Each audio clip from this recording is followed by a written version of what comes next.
بسم الله الرحمن الرحيم الحمد لله رب العالمين والصلاة والسلام على سيدنا محمد وعلى آله كله وصحبه كله أجمعين. رب اشرح لي صدري ويسر لي أمري واحلل عقدة من لساني يفقهوا قولي. So inshallah we are today our fourth day, and we're going to continue our journey of uh, discovering the treasure of Quran, diving deeply into the Quranic wisdom, the ocean of Quranic wisdom. Yesterday, we largely reflect on an ayah 30 from Surah Al-Furqan that's essentially saying that the prophets, the messenger, it says actually the messenger complain that the peoples discard this book, this Quran. So we had discussion of what does discarding mean and how we do that and how we can avoid to do that. So in this regard, that our conclusion was essentially, if Quran is the book of wisdom, like any book, the respect for book is not respect for its physical copy, it's respect for its idea. The respect for book is through reading, understanding, engaging with the book.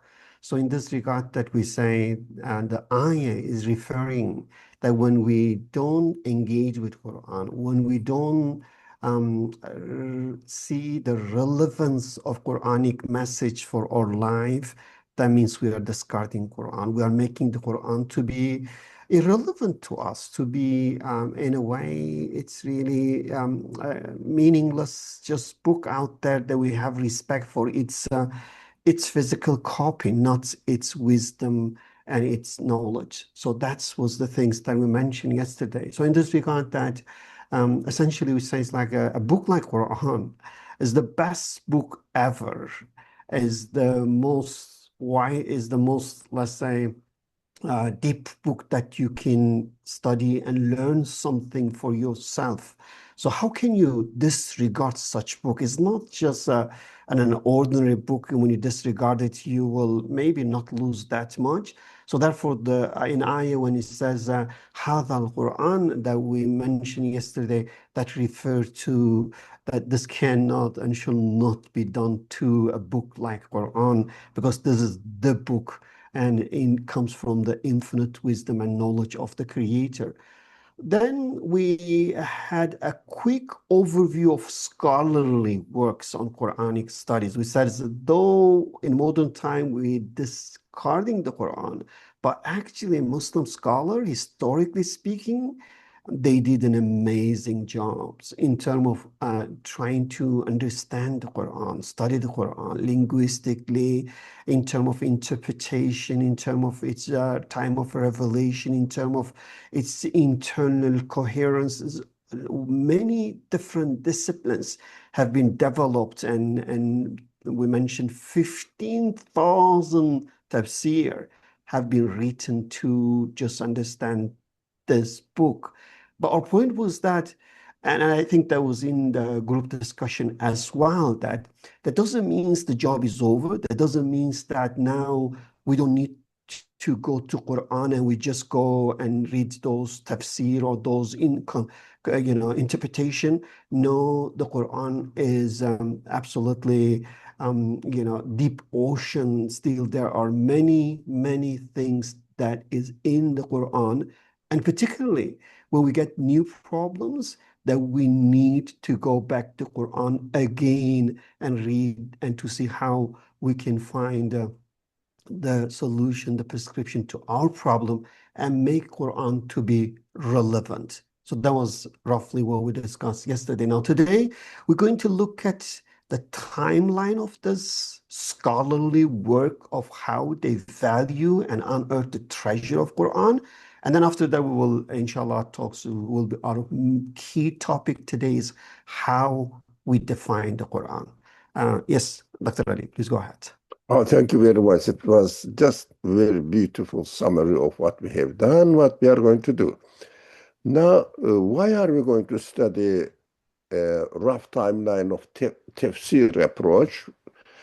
in order to see that how the tafsir science discipline has developed, so we will understand why the tafsir tradition has developed in this way, so that what we can do right now. That's why it is important just to have a rough idea about it, very rough.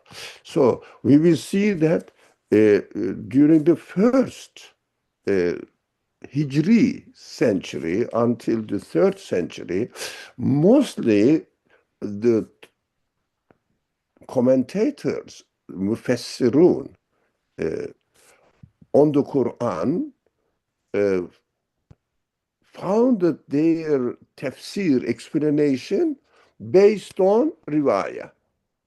What the Prophet says, what companion did, and what they transmitted to us. Now, the Quran explains through Quran, explains through Quran, Hadith, companions, and successors, tabi'un. So it reached its culmination with the huge tafsir of Tabari, tafsir al-Tabari. So this is what tafsir al-Tabari, the Tabari died in 310 Hijri. It means 8th, 9th century. We will see. We are not going to study Tabari, huge volumes of book. So we will see how it is developed. And later on, as the Muslim community exposed itself to other cultures, and really many people joined, nations joined, the Muslim community, then they started questioning, let's go into deep study of this.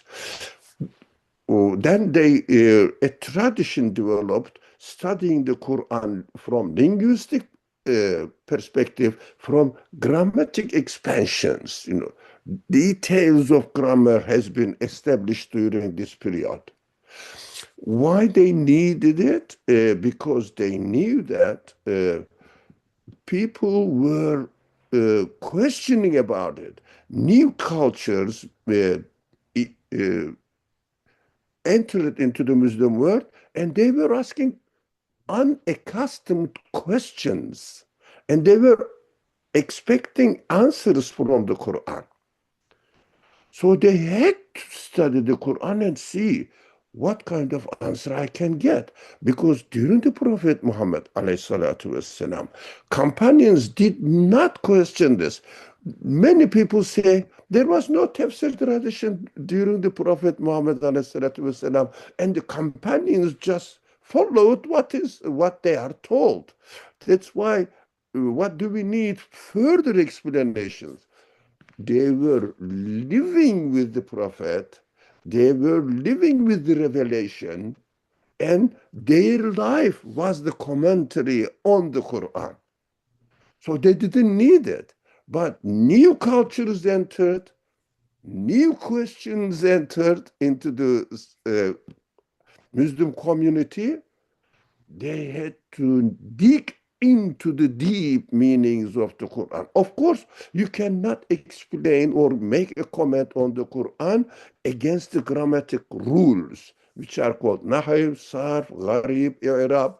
This kind of systematic studies developed now, and it was between third and fifth Hijri century. It means until the 11th century, this beautiful, incredible, deep study of the Quran was established. And afterwards, continued now, structural balagha comes into. Why? After studying the grammar, after studying the linguistic side of the Quran, which is deep, but they understood that the relationship between the words, the relationship between the verses of the Quran, and also the structure of the words of the Quran had secret meaning in it. they were referring to different meanings. The scholars got excited now from 15th century Hijri onwards, again until 11th century. Now they started to understanding the meaning of the Quran through Nazm. Nazm, how can I say? The order of the words, why this word came before this, why this word came after this, and why this I mean, I cannot go into details here. uh, Amazing study. So it culminated with El Jurjani. The Jurjani is the best and the first scholar found out the Balagha side of the Quran. So amazing meanings now started appearing to the scholars now, and also Zamakhshari developed on it, and they lived around 6th century. Of course, Jurjani 5th century scholar, but Zamakhshari 6th century scholar goes into 1200s. So and then what happened? Classical synthetic tafsir. It means just combining all of them, and unfortunately, there was a stagnation now. Repeating, narrating the what the previous scholars said. So, riwayah, lugha, language, linguistic side of the Quran, fiqh, balagha, all integrated together. Of course, the best examples of these tafsir, Razi's tafsir, and Tafsir al-Kabir, which is called Mafatih al-Ghaib, another name for Razi's Tafsir, Al-Qurtubi, Al-Baydawi. These scholars were making comments on the previous tafsir that the scholars worked on. I will go very quick because just to see that how Quran science of Quran developed in the Muslim world. Here, Dr. Ali, can you yeah, go back to the previous slide again? So I think it's really interesting that when we look at the timeline, so I'm trying to understand the reasoning behind this timeline, and I think you explained, somehow. So it seems like the question comes to mind then, would you say over time, Muslims become a kind of deeper and in their understanding, or would you say, how would you, because you look at initially there was only understanding through the Quran and Hadith and the companion words, but then you get the linguistic side, you get the balagha side later on. Now, the question is, okay, what would you say about those who did not have this side? Is this new study, did it add something in better understanding the Quran? What is the wisdom? I will try to understand that. very simple example. It's Okay. beautiful question. You are representing our participants, our friends. So most probably our friends are asking the same question. Now, if there was no in medicine, let's give an example for medicine. If there was no illness, if there was no problem of health, would you expect the science of medicine to find the cure and medicine for it? No need? Yeah? No, no need. But they don't know. Yeah. They don't know. So, Sahabe, the companions of the Prophet, and the followers just were, companions were following the life of the Prophet and living with the revelation. For example, the whole chapter talks about the war of Badr. They were there. They didn't need to go into the grammatic structure of the words. So, but as the Muslim community expanded all over the world, then they encounter different cultures. That is important, different problem. If you like, using the same analogy, different diseases, and they had to ask for an answer. The companions didn't know that. Companions didn't face it. Of course, we cannot blame them. So the scholars felt deep need to look into the Quran. Is there any answer to these questions? Did these problems, any solution, any medicine? Then they dig it into the structure of the Quran. That is the miraculous side of the Quran. Needs to be digged into and found out. The Quran, it seems to be a static book. No, it is a dynamic book.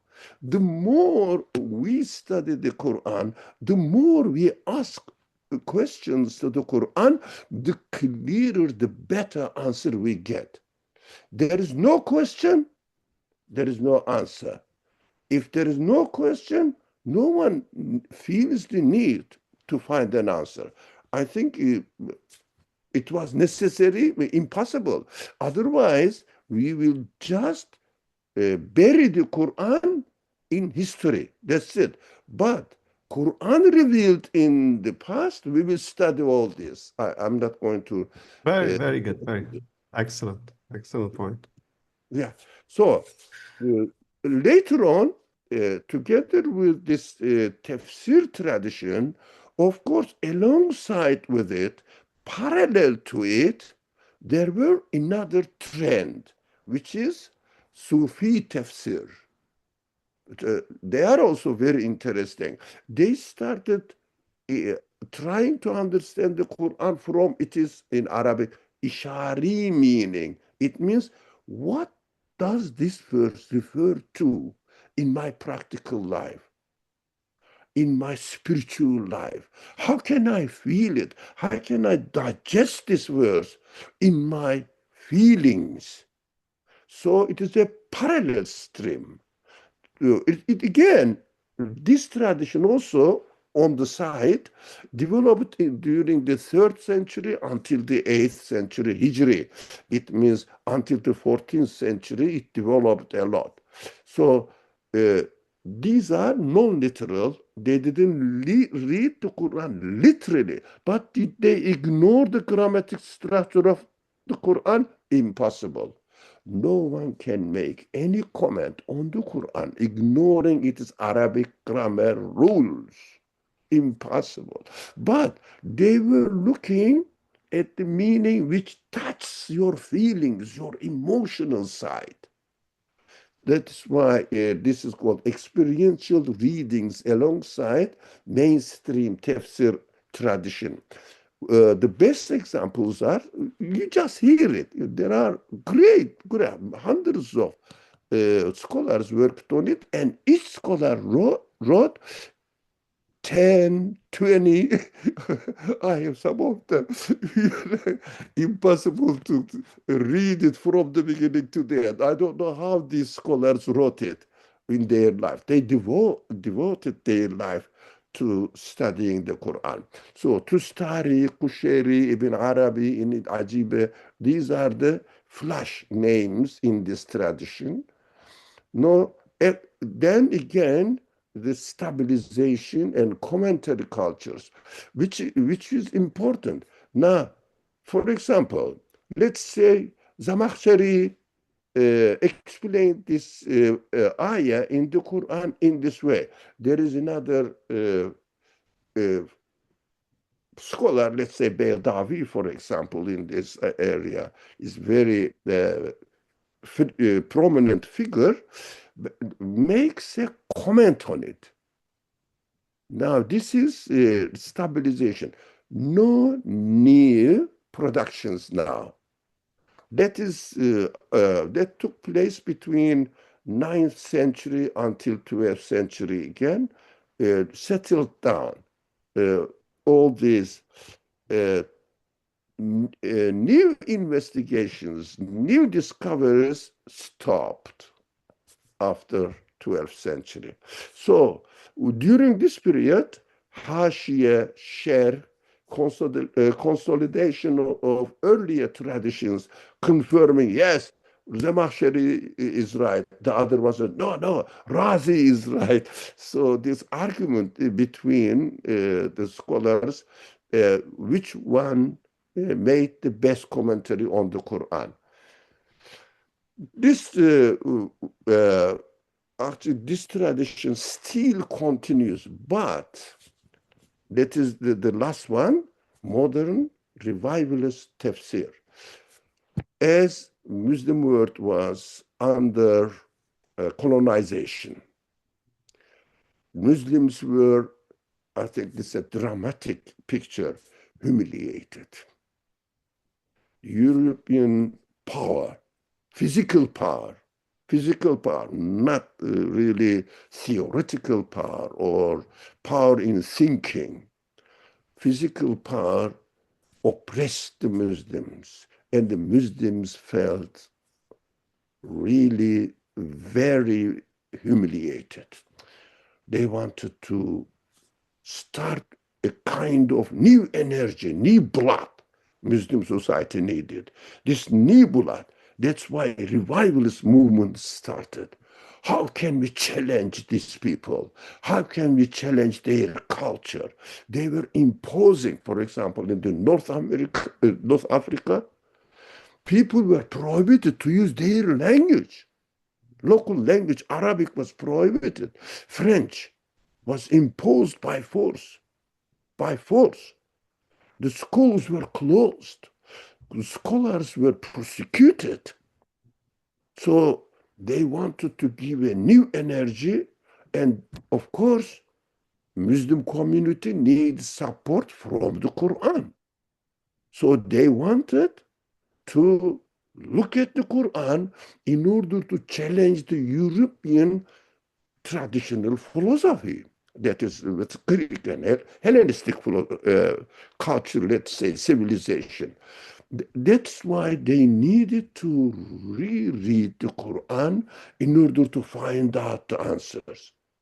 So in this subject, in this matter, they were dealing with social matters, ethical matters, civilizationist matters, and belief matters based on but it is just based on evidence. Well, it is wrong. Sorry.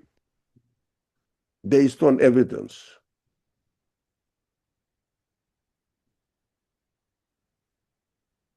Now, prominent names here, social matters dealt with Sayyid Qutb, fi Zilal al-Quran. And from the political side of it, administrative side of it, Mevdudi need to write Tefahum al-Quran, Mevdudi, and Ibn Ashur wanted to combine all of them. Now, from the previous culture, brought them, and especially benefited from Elot, Zamakhshari, Razi, and tried to answer the problems of this age. And his book is called interesting. His tafsir is called At-Tahrir wa Tanwir. What does it mean? It is very interesting. Liberty, tahrir, freedom, at-tanwir, enlightenment. This is the slogans of that time European civilization. Liberty and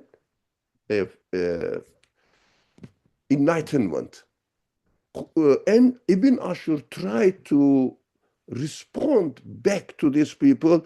If you want to have liberty, here is the Quran, speaks to you and teaches you how to liberate yourself. If you want to really enlighten yourself, your personal life, your social life, here is the Quran. His aim was to address this problem and get the answers from the Quran. And uh, uh, uh, I have to, El Menar, yeah, El Menar is uh, try to challenge the scientific discoveries and interpretation of the scientific discoveries from materialistic, naturalistic perspective.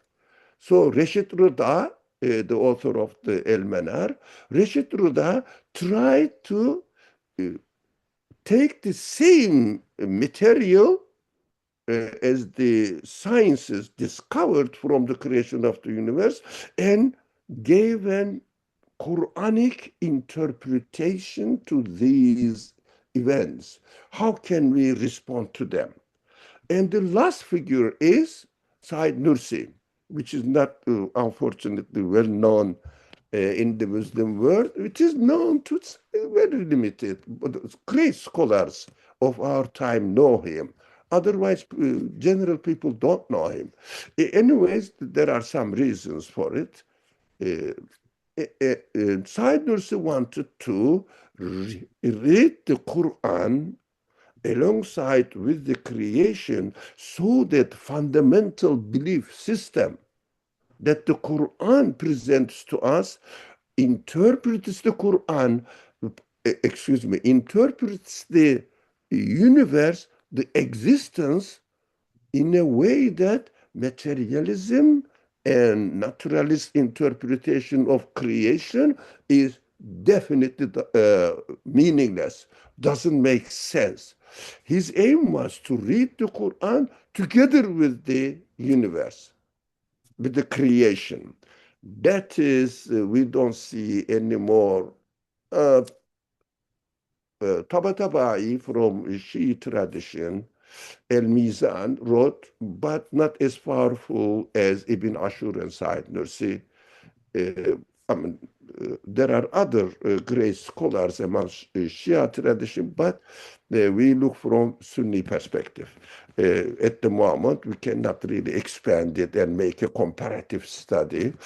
This is not our aim. Just to introduce what happened in the during the period of these historical developments so that we will know why some people mention that this tafsir says this, that, which is his own time, and why this mufassir commentators say something else about this verse.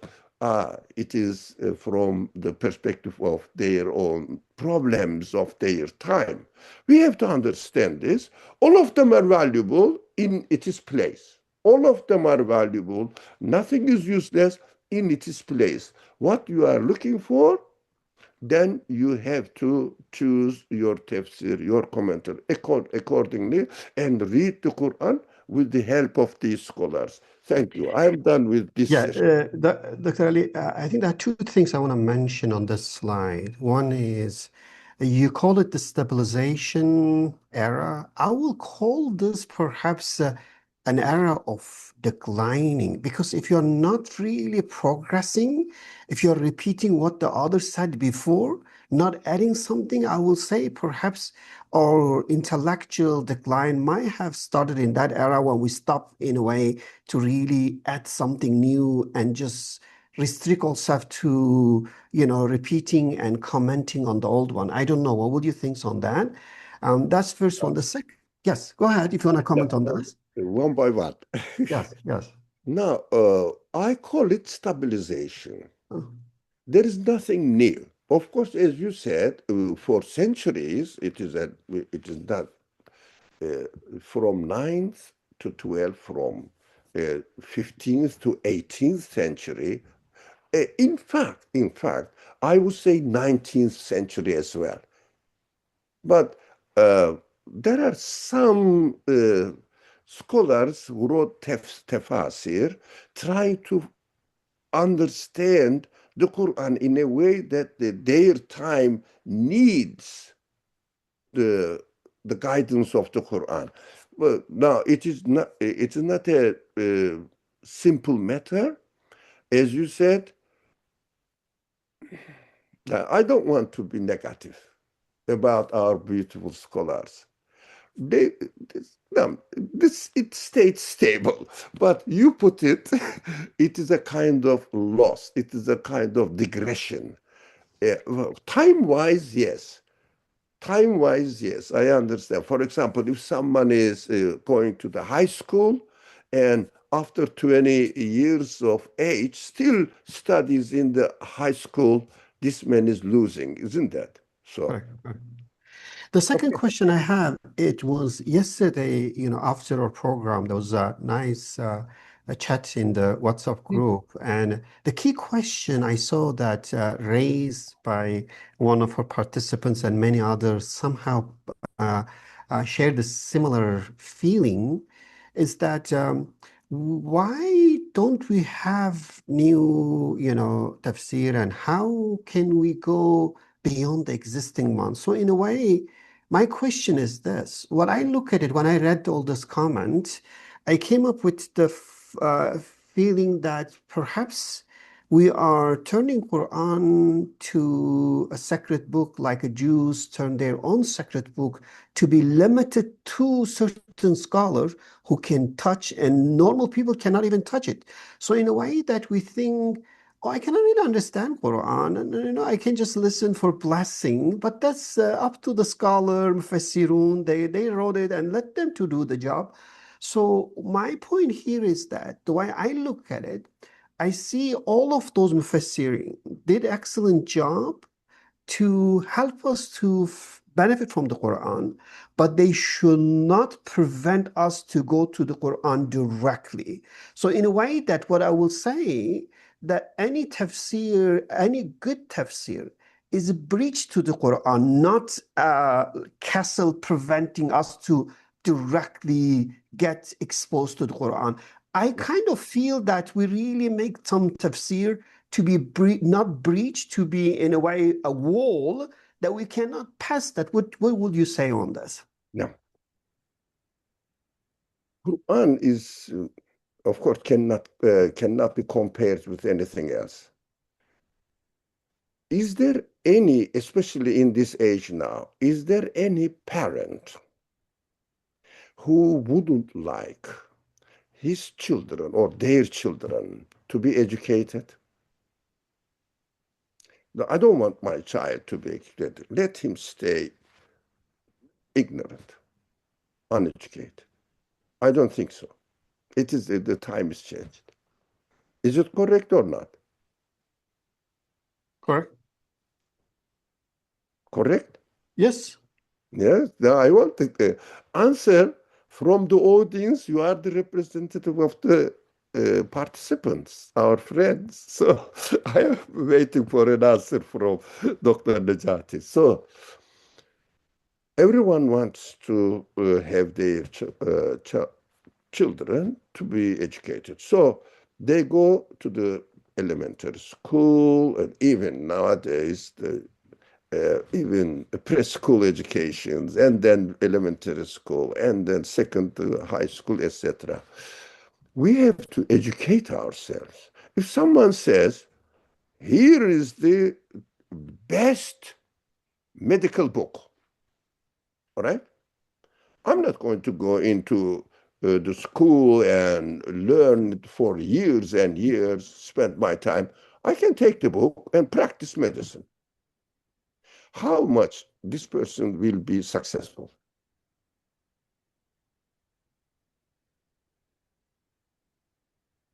I mean, of course, you cannot until you go through a proper Yeah, education. all right. Got it. Now it is impossible, isn't it? Yes. Now it doesn't mean that this person cannot learn medicine, correct? Yes. But in order to learn medicine and get into deep study of the medicine, he has to start from the primary school, elementary school, secondary, high, university, even go to the PhD studies there. Depending on their level, our level. For example, if a primary school, let's say elementary school, let's say, I believe, and I know you are married, Your child is a student in the primary school, right? Yes. And he's, let's say, third year, or let's say 10th K. Okay. And he comes to you and says that, Dad, I got the full grade for my maths exam. And he's telling the truth. Would you believe that this child knows everything? Well, full grade, 100%, knows everything in maths? No, No, no, he doesn't know everything in maths. So do you think this child is not successful?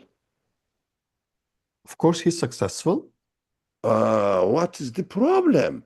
He doesn't know maths really full, but he's a successful guy. Got it? Yes. That is what, as much as we develop ourselves, we will benefit from the Quran, maths, and we will be successful at our level as long as we keep engaged ourselves, engaged with the Quran.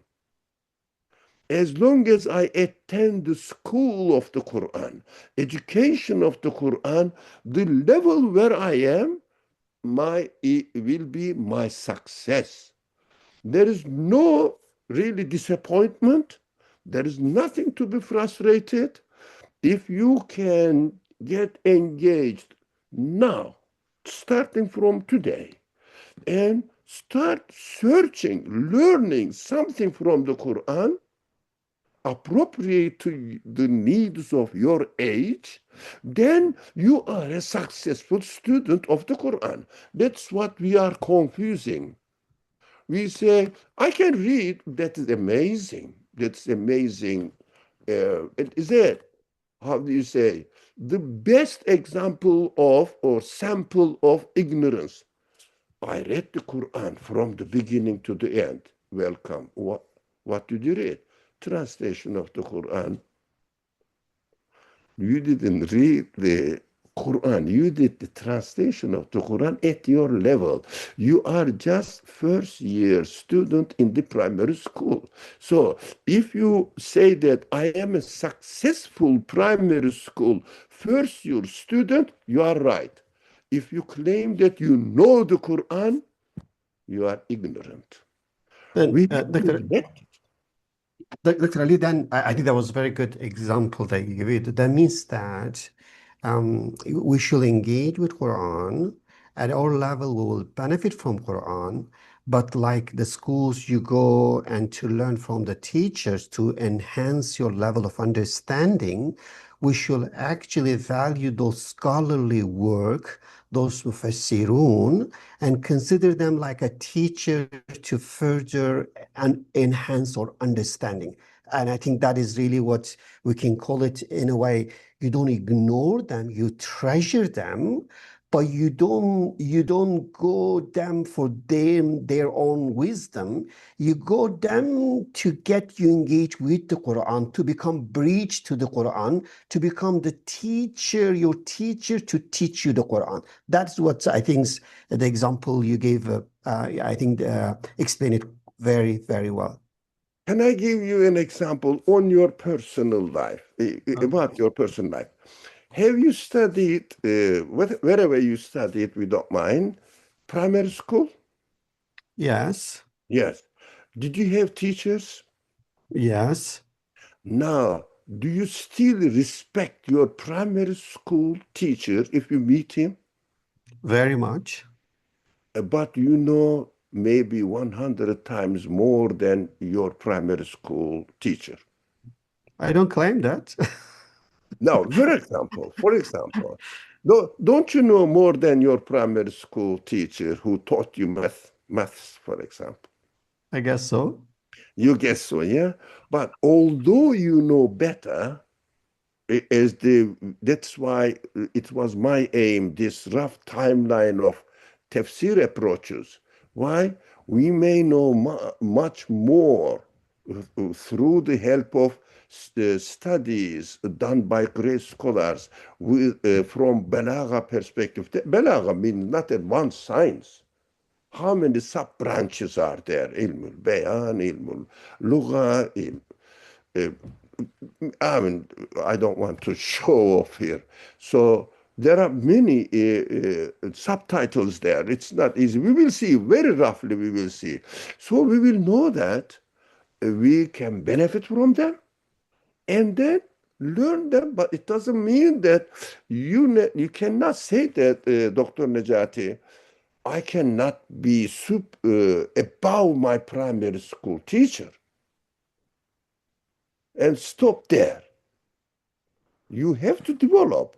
You may become much more available in any science. I think the case is clear.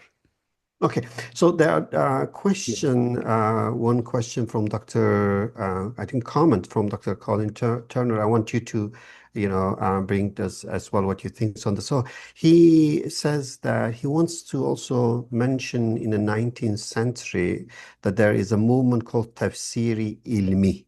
So in the Tafsiri Ilmi, he says that some Muslims try to, under the influence of scientism, try to really make the tafsir in a way that have the, in a way, Quran fit to science or science fit to the Quran. So what would you say about this kind of approach?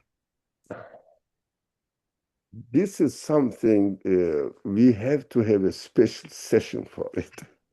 Now, although this revivalist tafsir, so making tafsir ilmi, there is a very famous tafsir there, copy pasting what the new discoveries are and uh, saying that the Quran also mentions about this. So they don't bring a new, usually tafsir ilmi, is from the Quranic perspective to interpret these events that discovered by scientists. So this is criticized a lot by certain tradition, which is very prominent among the Muslim community, not prominent, means influential. The right word is influential, accusing that they are interpreting the Quran from the scientists' interpretations perspective.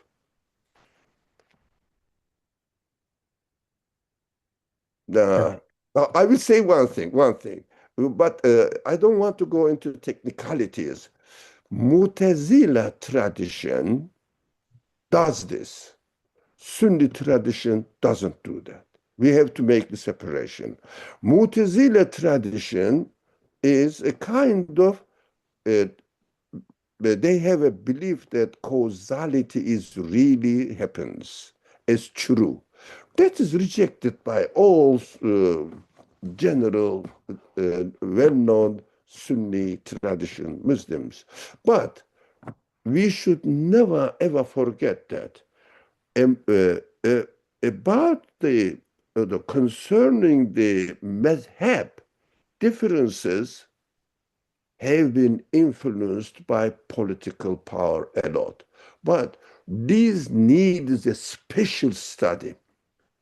I struggled about this a lot, and I found out that political factors are, especially respecting our friend Colin, he knows much better, political factors played a great role in the division of this Sunni Mutazila tradition, even Shia tradition, political factors. Uh, that is why we cannot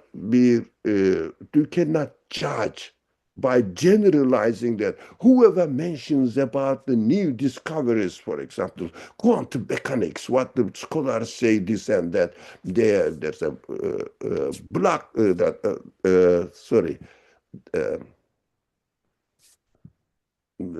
how to say, مادة غير black matter. I think they call it, yeah. Dark matter, dark matter, dark matter, Yeah, yes, dark okay. matter. Yeah. Dark matter, correct. I follow them from Arabic sources. So dark matter. Now, dark matter. How can I justify that? Quran said that, or gave news from dark matter as well. It's meaningless.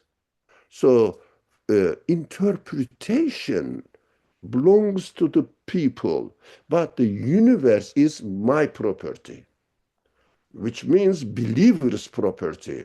Universe is the evidence for its creator.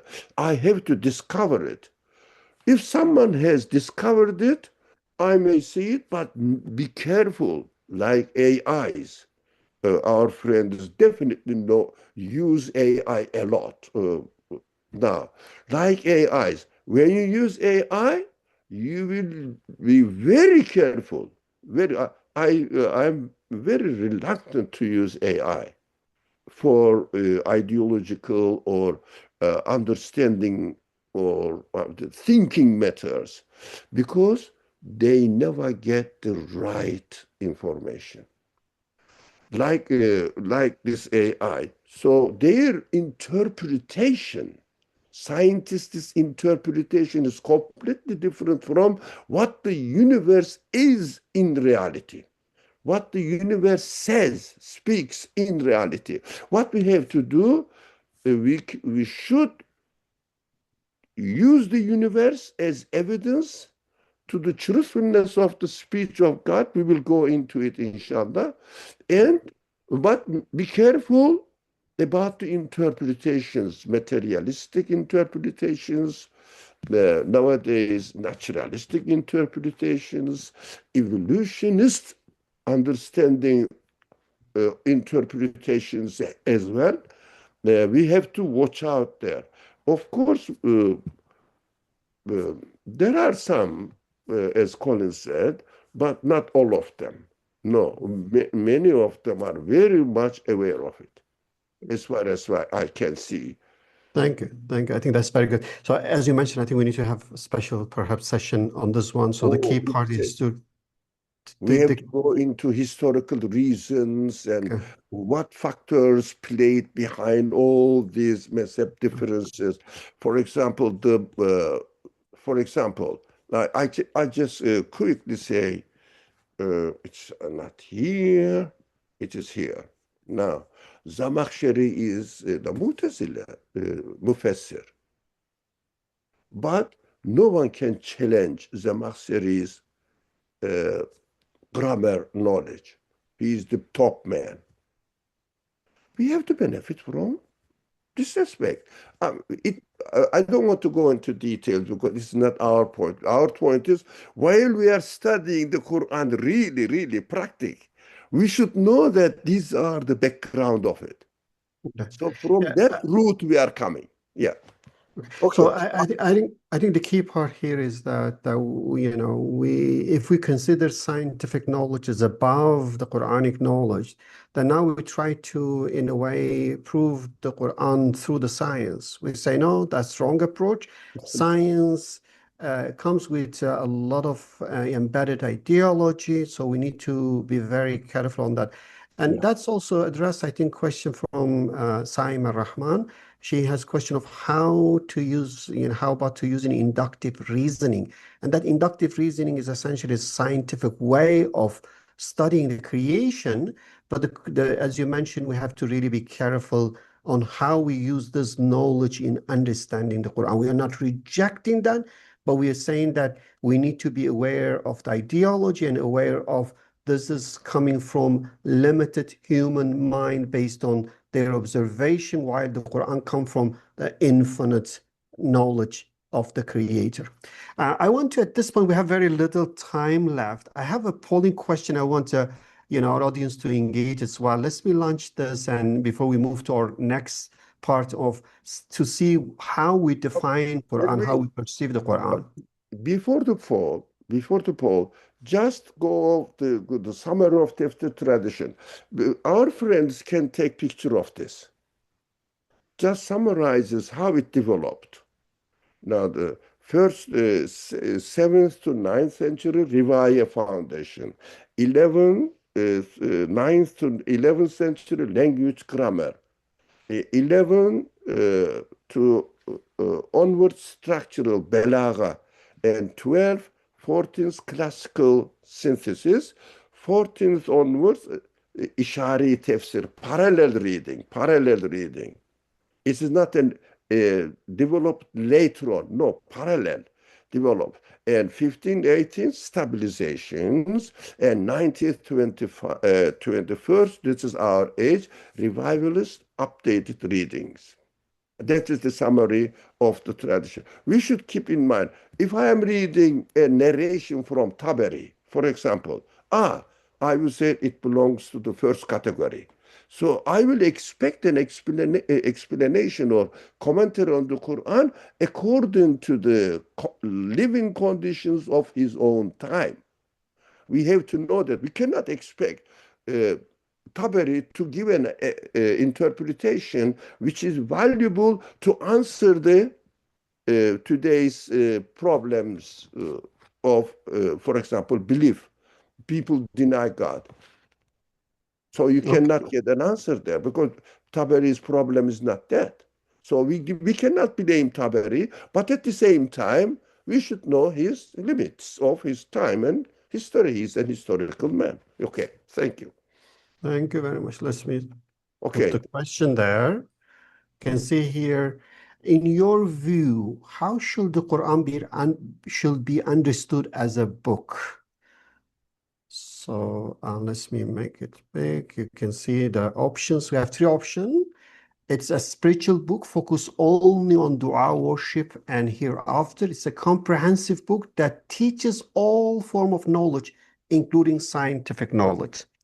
Which one you think that is correct? So it's a little tricky question. If you are hesitant, that's intentionally chosen this way because we try to see how you perceive Quran as a book or as the book, what to expect from that. And that's really our main, inshallah, topic from now on. So therefore, I just want to get your view before we start that. You see, I think some people are still hesitant to answer. Please, there's no grading. So feel free to just speak your mind by voting. So we're not gonna mention your name, it's anonymous, and we just want to see what is in your mind and how you perceive the Quran. Um, Dr. Ali, you can see the result, right, on the screen? Yeah, I'm watching it. Yeah, exciting. Okay. Okay. MashaAllah, MashaAllah. Our friends are very much aware of everything. What's Uh, going on? Yeah. okay. Okay. Let me close it. I think that's enough. We have we have a 5 minute. Yeah. Uh, I think, let me see. Let's You do- comment on uh, this poll. Uh, last 2 minutes you can summarize, but yeah, in yeah. 3 minutes I can introduce tomorrow's discussion. Okay, perfect, perfect. It's okay? Oh, Yes, let how do me you define the Quran? let me Now, close Bismillah. this. Sorry? Yeah, let me close it. I'm trying to close this from the screen. Okay, done. Haydi. Now, how do you define the Quran? Now, why is it important? Here it is. Every reader and exegete, of course, interpreter, mufassir, must have a working definition of the Quran, not saying that Quran is revealed from Allah to the Prophet Muhammad والسلام, through Gabriel, Jibrail. Yeah, but what was revealed? What was it? How do you define it? So this definition varies according to the purpose of reading and the reader's capacity. We should know these two things. First, but this is for the Mufassirun. How about me? When I get the book, the Quran in my hand, nowadays we get the Musaf now or from our telephone, usually from our telephone. and I'm listening now, or reading, or studying. I sat at my desk and studying it. What am I studying? Am I studying medicine book, or physics book, sociology book, psychology book? What am I doing? I have to define it. I cannot read the law book as medicine book. It doesn't make sense. So that is why I have to define. This is a book about medicine. This is a book about physics. And of course, nowadays, which sub-branch of physics? I have to define it very well so that accordingly I will benefit from the Quran. If I say, okay, Allah revealed the uh, message to the prophet through Gabriel, and that's it. Prophet narrated to us, said, I have to read it as a sacred book, as our friends were very careful in the poll showed it. That's it. I'm going to learn what Prophet Muhammad learned, alayhi salatu wasalam, in his lifetime. And let me read also his story, his historical story. What happened, what happened, what happened. And during the periods, earlier periods, there were some people, they had some sort of problems or I mean, rejections to their prophets. What happened to them? Or what are we reading? That's what we are going to study tomorrow, inshallah. Yeah. I think this part is really essential because what we mean here is the category, is the genre of the book. So in other words, do we consider Quran as a history book? Do we consider Quran as the book of dua and spirituality? Do we consider Quran as the book of science? So which kind of the book of medicine? Which kind of categories that you're gonna put the Quran in it?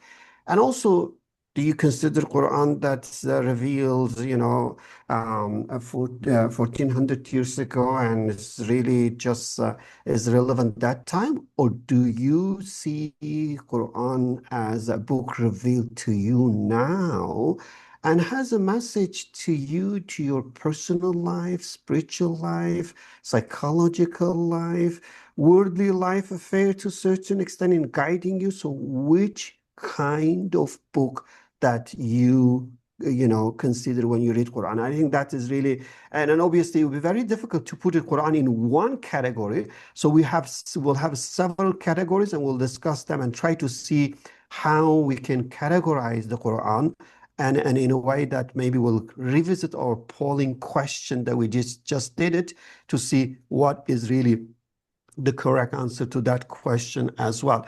And with that, I think we will end our program today. So in brief, what we discussed today was mainly Quranic sciences or ulum al-Quran.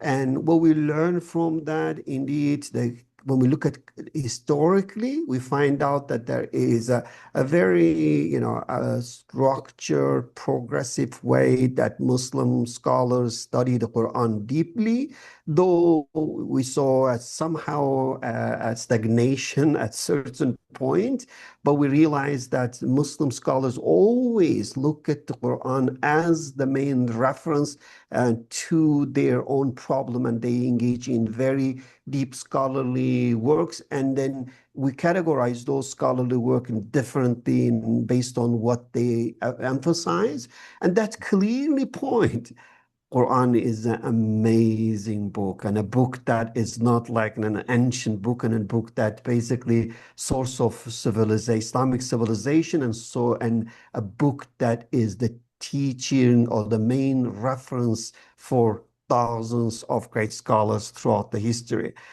So that basically the reason we covered that. We say we should not ignore those scholarly work. We should benefit from them as we benefit from teachers when we go to schools, but we should not go to the Quran without the help from them, as if we can go and just read a translation, learn Arabic, and now become Mufassir and get all the deep meaning from that. So we have to, in a way, go to those scholars, get their help, but through their help, go to the Quran and engage with Quran as our personal guide, inshallah. I think that's all for today. Let's hear the dua and end our day with dua from you, inshallah. بسم الله الرحمن الرحيم. سبحانك لا علم لنا إلا ما علمتنا إنك أنت العليم الحكيم. وآخر دعوانا أن الحمد لله رب العالمين. سبحان ربك رب العزة عما يصفون وسلام على المرسلين والحمد لله رب العالمين بحرمة سر سورة الفاتحة.